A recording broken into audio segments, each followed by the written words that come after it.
एका क्षणात.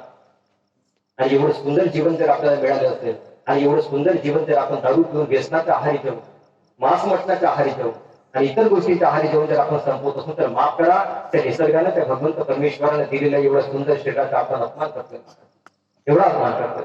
आणि सुरुवातीला जसं मी म्हणालो की सगळं दिखाव्याच्या बाजा झाला, हे सत्य. उंदीर दगडाचा असला तर सर्व लोक पूजा करतात महाराज गणपतीला. उंदीर दगडाचा असला तर सर्व लोक पूजा करतात. आणि तुझं जिवंत असला तर कोणा घरी पूजा होते, आपलं करा बरं. पूजा कोणा घरी होते का मला माहित नाही, पण उंदीर मारायची औषध प्रत्येक घरी दिखावायचा. उंदीर दगडाचा असला तर सर्व लोक पूजा करतील, पण तुझं जिवंत असला तर त्याला मारल्याशिवाय आपल्याला चैन मिळत नाही. साप दगडाचा असला तर सर्व लोक पूजा करतात नागपंचमीला, आणि तू जर जिवंत असला तर निघू द्या आता इथं चुल्यात गेल्यामुळे तुझा कार्यक्रम. बघा, साप दगडाचा असला तर सर्वजण त्याची पूजा करतात, पण तू जर जिवंत असला तर त्याला मारल्याशिवाय आपल्याला चैन मिळत नाही. तसंच मायबापांच्या मायबाप जिवंत असले तर तोपर्यंत त्यांची आपल्याला किंमत कळत नाही साहेब, आणि मायबाप मेल्यानंतर त्याची किंमत करून सुद्धा काही अर्थ होत नाही.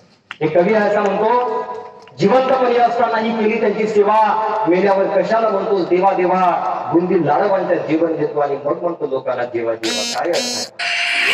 आपल्या आईला जिवंतपणे 3 रुपयाचे औषध लावत नाही उपवर, आणि मेल्यानंतर आई समोर दिखावा करतायत. आणि म्हणून मी एकच म्हणतो, एवढंच मला तुम्हाला सांगणं आहे, आपल्या देशामध्ये दगडामध्ये देव दिसतोच आहे. आपली हिंदू धर्म संस्कृती सांगते, दगड तुम्ही मागा, त्या दगडामध्ये भाव ठेवा, त्या दगडामध्ये सुद्धा तुम्हाला देव दिसेल.